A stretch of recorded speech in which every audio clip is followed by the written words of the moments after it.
ప్రభు యొక్క ఆత్మచేత నడిపించబడుతున్నామా? పరిశుద్ధాత్మలో నడుస్తున్నామా? పరిశుద్ధాత్మ చేత నింపబడిన తర్వాత దేవునికి అనుగుణంగా, దేవుని వాక్యానుసారంగా, దేవుని ఆత్మచేత, దేవునికి ఇష్టమైన విధానములు, అంటే దేవుని యొక్క ఆత్మచేత మనము నడిపించు వారిగా ఉండాలా? ఈ లైవ్ చూస్తున్న మీ జీవితంలో పరిశుద్ధాత్మ చేత ఎప్పుడైతే మనం నడిపించబడతామో అనేక కార్యాలు జరుగుతాయి ప్రియులారా. మరి మీ జీవితంలో దేవుడు బలమైన కార్యాలు చేయాలని కోరుకుంటున్నాడు. కుటుంబానికి సమాధానం, మీ హృదయాల్లో సమాధానం, సంతోషం, ఆనందం, ఆత్మ బలం. నిజమే, మరి పరిశుద్ధాత్మలో నువ్వు నడుస్తున్నావు అనడానికి అనికి గుర్తులుంటాయి. భాషలు మాట్లాడితేనే కాదు, మరి చాలామంది భాషలు మాట్లాడితేనే పరిశుద్ధాత్మతో నింపబడినట్టుగా కాదు. భాషలో వరం అనేది వరం, భాషలతో మాట్లాడటం వరం. అయితే నీ జీవితంలో దేవుని చేత, అంటే దేవుని ఆత్మ చేత నడిపించబడుతున్న దానికి గుర్తు ఏంటంటే నీ అంతరంగములో చెప్పన సఖ్యము కానీ దేవుని సమాధానాన్ని నువ్వు కలిగి ఉంటావు ప్రియులారా. మరి ఎక్కడ పరిశుద్ధత ఉంటుందో అక్కడ పరిశుద్ధాత్మ దేవుడు పనిచేస్తాడు. పరిశుద్ధాత్మ దేవుడు మరి ఆత్మ చేత నడిపించడానికి ఇష్టపడతాడు. చాలామంది జీవితంలో ప్రియులారా మరి పరిశుద్ధ జీవితం ఉండదు. ఇంకా పరిశుద్ధంగా మనం ఉన్నప్పుడు చూడండి, మరి దేవుని యొక్క వాక్యంలో యెషయా గ్రంథములు, ప్రకటన గ్రంథములు కనుక చూస్తే సెరూబులు, కెరూబులు దేవుని యొక్క సింహాసనం చుట్టూ అలుముకున్నట్టుగా మరి ప్రభుని, అంటే క్రీస్తుని, యేసు ప్రభుని మరి పరిశుద్ధుడు పరిశుద్ధుడు పరిశుద్ధుడని కొనియాడినట్టుగా, అంటే దేవుని పరిశుద్ధుడని కొనియాడినట్లుగా చూస్తున్నాం. అంటే పరిశుద్ధత ఎప్పుడైతే మనం కలిగి ఉంటామో దేవుడు తన ఆత్మచేత మనల్ని నడిపిస్తాడు. అంటే దేవుని ఆత్మచేతను నడిపించబడాలంటే ప్రార్థనే కాదు, విశ్వాసమే కాదు, వాక్యమే కాదు, నీ జీవితంలో పరిశుద్ధత అనేది చాలా ప్రాముఖ్యమైంది. ఎక్కడ పరిశుద్ధత ఉంటుందో అక్కడ దేవుని ఆత్మచేత నడిపించబడుట అనేది మనకు కనబడుతుంది. మరి ఈ లైవ్ చూస్తున్న మీ జీవితంలో దేవుని యొక్క ఆత్మచేత మనమందరము నడిపించు వారిగా ఉండాలా. ఈ చివరి దినాల్లో మనకిష్టమైన రీతిలో, మనకిష్టమైన చోటుకి, మనకిష్టమైన విధానములు, మన స్వయం అంటే మనసుతో, హృదయముతో మనకున్న ఇష్ట రీతిలో నడవటం కాదు. అంటే దేవుని చెప్పు చేతలో, దేవునికి ఇష్టమైన రీతిలో, అంటే దేవునికి ఆత్మకు అనుగుణంగా, దేవుని ఆత్మకు విధేయత చూపచ్చు, దేవుని ఆత్మానుసారంగా ఆత్మచేత నడిపించు వారిగా ఉండాలా. ఇక్కడ చెప్పన సఖ్యము కానీ సమాధానం ఉంటుంది. నువ్వు ఆత్మచేత నడిపించబడే వ్యక్తివైతే నీలో కలవరాలుండవు, భయాలుండవు. భయాలు, రోగాలు, వ్యాధులు, కలవరం, అశాంతి, శరీర కార్యాలు, శరీరేచ్ఛలు, ఈ చెడ్డ గుణాలు అన్నీ తొలగిపోతుంది. మన అంతరంగములో ఒక సైన్ ఏంటంటే మనం ఏం చూస్తామంటే సమాధానం. అందుకే పరలోకమంతా కూడా మరి దేవుని రాజ్యం అంటేనే నీతి, సమాధానం, పరిశుద్ధాత్మ యందలి ఆనందం. అంటే పరలోకమంతా కూడా ఏం కనబడుతుందంటే సమాధానం. ఎటువంటి కలతలు, కలవరాలు, గొడవలు, అల్లర్లు, మరణము, వ్యాధి, భయం ఇటువంటివి ఏముండవు.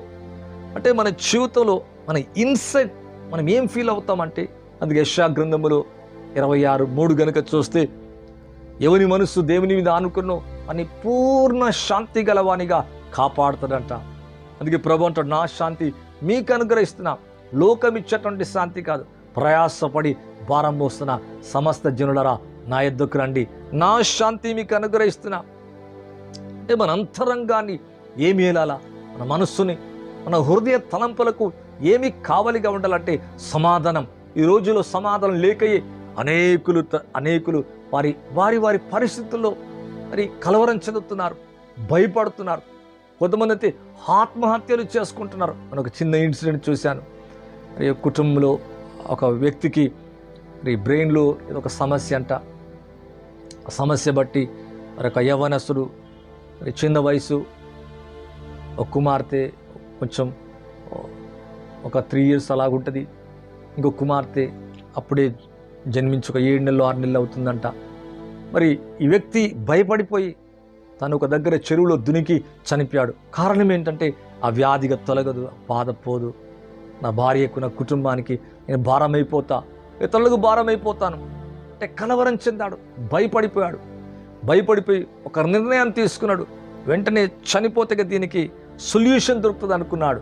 అంటే దీనికి కారణం ఏంటంటే భయం, మరి శాంతి లేకపోవటం. ఆ వ్యాధి అతను ఏం చేసిందంటే భయపెట్టింది. అలాగే అనేకులు వారు ఆత్మహత్య చేసుకోవడానికి, మరణించడానికి, చనిపోవడానికి కలవరం, భయం. మరి మీ జీవితంలోంచి అది తొలగిపోనుగాక. మరి ప్రభు జన్మించినప్పుడు పరలోకం నుంచి ఒక సైన్య సమూహం దిగొచ్చింది. ఆయనకిష్టమైన మనుషులకు భూమి మీద సమాధానము కలుగునుగాక. నిజమే, మన జీవితంలో సమాధానం లేదా? ప్రభు నీకు సమాధానం ఇవ్వాలని కోరుకుంటున్నాడు. అనగా దాని అర్థం ఏంటంటే నీ హృదయంలో ఉన్న బరువు, నీ కలవరం, నీ భయం, నీ హృదయాన్ని ఏదైతే భయపెడుతుందో, బాధిస్తుందో వాటన్నిటిని తొలగించి తన సమాధానం మీకు ఇవ్వాలని కోరుకుంటున్నాడు.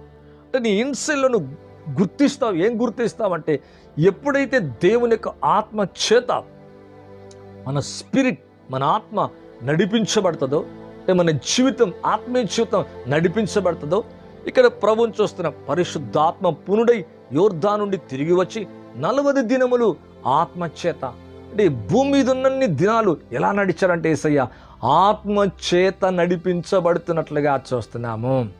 అంటే మన జీవితంలో కూడా దేవుని ఆత్మచేత నడిపించు వారిగా ఉండాలా. నువ్వు దేవుని యొక్క ఆత్మచేత నడిపించబడిన వ్యక్తిగా ఉంటే నీలో కనబడే ఒక ప్రధానమైన ఒక విషయం, నీ ఇన్సైల్ ఏముంటుందంటే నీ మనసులో, నీ హృదయ తలంపుల్లో, నీ ఆత్మలో, నీ అంతరంగములో ఏం చూస్తావంటే దేవుడిచ్చు సమాధానం నీ హృదయం నిండా ఏలుకుంటుంది. పిల్లారా, ఈ యొక్క మధ్యాహ్న కాల సమయంలో లైవ్ చూస్తున్న మీ జీవితంలో దేవుని సమాధానం నీ హృదయ తలంపులో కావలే ఉండుగాక.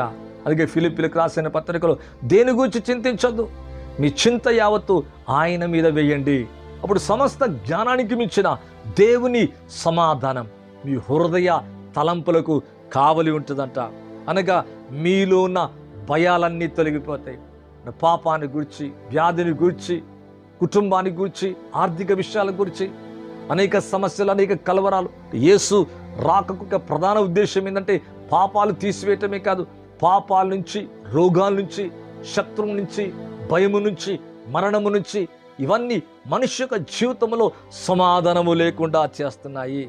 అదే క్రిస్మస్ అంటే ఏంటంటే అవును, దేవుడిచ్చు సమాధానం మన హృదయంలో స్వీకరించితే, క్రీస్తుని కలిగినప్పుడు, దేవుని ఆత్మ చేత మన ఆత్మ నడిపించబడినప్పుడు మనము, మన కుటుంబం, మన జీవితం, మన సంఘం, మన సంఘ బిడ్డలు, మన కలిగిన వారు దేవుని ఆత్మ చేత ఎప్పుడైతే నడిపించబడతామో చెప్పనసఖ్యము గాని దేవుని యొక్క సమాధానం నీ హృదయాన్ని ఏలుతుంది. అటువంటి కృప నీకు ఇచ్చునుగాక. ఇవాళ కలవరపడుతున్నావా, భయపడుతున్నావా? మరి చూడండి, యేసు జన్మించినప్పుడు, యేసు జనన విధానం వినబడగానే హేరోదు కలవరపడిపోయాడు, భయపడిపోయాడు. అవును, శత్రువు కలవరమే, లోకానికి కలవరం. కానీ దేవుని పిల్లలైన వారికి యేసే వస్తున్నంటే కలవరమే, యేసే జన్మించినప్పుడు కూడా కలవరమే. కానీ దేవుని సంఘానికి కలవరం లేదు. ఈ రోజు నుంచి నీకే భయం లేదు, ఏ కలవరం లేదు, ఏ దుఃఖము లేదు. ఒకవేళ పిల్లలు ఇంకా మీరు అనుకున్నట్టుగా జన్మించలేదేమో, ఆలస్యమైపోయిందేమో, 10-20 సంవత్సరాలు కావచ్చు. నీకున్న ఆర్థిక ఇబ్బందులు ఇంకా తొలగలేదేమో, నీ అప్పులు తీరలేదేమో, నువ్వు అనుకున్న జాబ్ సంపాదించుకోలేదేమో, నీ కలిగిందంతా, లోకములో కలిగిందంతా నువ్వు ఒకవేళ కోల్పోయి పోగొట్టుకుని ఉండొచ్చు, దుఃఖముతో ఉండొచ్చు. బట్ నీ అంతరంగాన్ని, నీ హృదయాన్ని మాత్రం ఏది ఏలాలంటే ప్రిన్స్ ఆఫ్ పీస్, సమాధానపు రాజు నీ ఆంతర్యాన్ని ఏలాలా, నీ హృదయాన్ని ఏలాలా. కలవరం కాదు, భయము కాదు. ప్రభు యొక్క ఆత్మ చేత మనం ఎప్పుడైతే నడిపించబడతామో మన అంతరంగం అంతా కూడా సమాధానముతో నిండిపోతుంది. ఈ రోజు నుంచి మీ జీవితంలో దేవుని సమాధానం మిమ్మల్ని ఏలునుగాక, నడిపించునుగాక, మీ కుటుంబాన్ని. అందుకే ఒడ్డు మీద పొరలి పారు జల ప్రవాహం వలె సమాధానం రాచేతులంట. అంటే భయాలు, కలవరాలు, చింత, వ్యాధి, మరి దేని గురించి అయితే నువ్వు బాధపడుతున్నావో, ఇబ్బంది పడుతున్నావో, నీ అంతరంగములో దుఃఖపడుతున్నావో అవన్నీ తొలగిపోయి దేవుని యొక్క సమాధానం నీకు నాకు కలుగునుగాక. అయితే ఎవరైతే ప్రభు యొక్క ఆత్మ చేత నడిపించబడతారో వారి జీవితంలో మొదటి సైన్ ఏంటి తెలుసా, గుర్తేంటి తెలుసా? వరాంతర్యములు అంతరంగములు దేవుని సమాధానం అనేది మరి ఏలుతూ ఉంటుంది ప్రియులారా. మరి కాబట్టి మనం మన జీవితంలో దేవుని యొక్క ఆత్మచేత నడిపించబడిన వారిగా ఉండాలా. ఇదే 4వ అధ్యాయం 18వ వచనం చూస్తే, ప్రభు ఆత్మ నా మీద ఉన్నది, బీదలకు స్వార్థ ప్రకటించుటకై ఆయన నన్ను పంపెను, అభిషేకించను, చెరలో ఉన్న వారికి విడుదల, గ్రుడ్డి వారికి చూపు కలుగునని ప్రకటించుటకు, నలిగిన వారిని విడిపించుటకంట. ఒకవేళ నీ జీవితంలో నలిగిపోయినావా, మరి చెరలో ఉన్నావా, గ్రుడ్డి వారికి చూపంట, చెరలో ఉన్న వారికి విడుదల, నలిగిన వారికి విడిపించుటకు వచ్చాడంట. ఒకవేళ నీ జీవితంలో నీ సమస్యలను బట్టి, నీ ఇబ్బందులను బట్టి, నీ కలిగే బాధలను బట్టి నీ అంతరంగంలో నలిగిపోతున్నావేమో, నీ మనస్సులో, నీ దేహంలో నీ సమస్యలు, నీ కష్టాలు నేను నలగొడుతున్నాయేమో, ప్రభు శిలువలో నీ కొరకు నలగొట్టబడ్డాడు. ఇక్కడ అంటున్నాడు, ప్రభు ఆత్మ నా మీద ఉంది. దేని కొరకు తెలుసా? బీదలకు స్వార్థ ప్రకటించడానికి ఆయన నన్ను అభిషేకించను. చెరలో ఉన్నవారు, పాపములో, రోగములో, వ్యాధిలో, అపవాది బంధకములో, అవును, చెరలో ఉన్న వారికి విడుదల, గ్రుడ్డి వారికి చూపు కలుగునని ప్రకటించుటకు, నలిగిన వారిని విడిపించుటకే దేవుని యొక్క ఆత్మ నా మీద ఉంది. అంటే దేవుని యొక్క ఆత్మ చేత యేసు ప్రభు నడిపించబడి గ్రుడ్డి వారికి చూపించాడంట, చెరలో ఉన్న వారికి విడుదలిచ్చాడంట, నలిగిన వారిని విడిపించినట్టుగా చూస్తున్నాం. ఒకవేళ విరిగి నలిగిన హృదయముతో, కన్నీటితో ఈ సందేశాన్ని వింటున్నావా? నీతోనే ప్రభు మాట్లాడుతున్నాడు. నలిగిన నీ జీవితాన్ని బలపరచబోతాడు, ఊరడించబోతాడు, నీ జీవితంలో అద్భుతము చేయబోతాడు. దేని కొరకైతే ఎక్స్పెక్ట్ చేస్తున్నావో, దేని కొరకైతే విశ్వసించి ప్రార్థించి కన్నీరు కార్చి అనేక దినాల నుంచి ఎదురు చూస్తున్నావో, ఆ కార్యం యేసు నామములో జరుగునుగాక. అవును, ప్రభు చేత నడిపించబడి, దేవుడు తన ఆత్మ చేత నడిపించబడి ప్రజలు చెరలో ఉన్న వారికి విడుదల చేస్తున్నారు. అందుకే ప్రభు హితవచనం ప్రకటించుటకు ఆయన నన్ను పంపినాడని వ్రాయబడిన చోట ఆయనకు దొరికెను. ఈ విధంగా గ్రుడ్డి వారికి చూపునిచ్చాడు, పాపములున్న వారిని విడిపించాడు, రోగులను బాగు చేశాడు. అందుకే ప్రభు యొక్క ఆత్మ ఉంది. ఆత్మ ఉండటమే కాదు, ప్రభు యొక్క ఆత్మ చేత నడిపించబడి వారందరినీ కూడా విడిపించినట్లుగా చూస్తున్నాం. అంటే ప్రజలందరికీ ఏమిస్తున్నంటే సమాధానము కలగ చేస్తున్నాడు.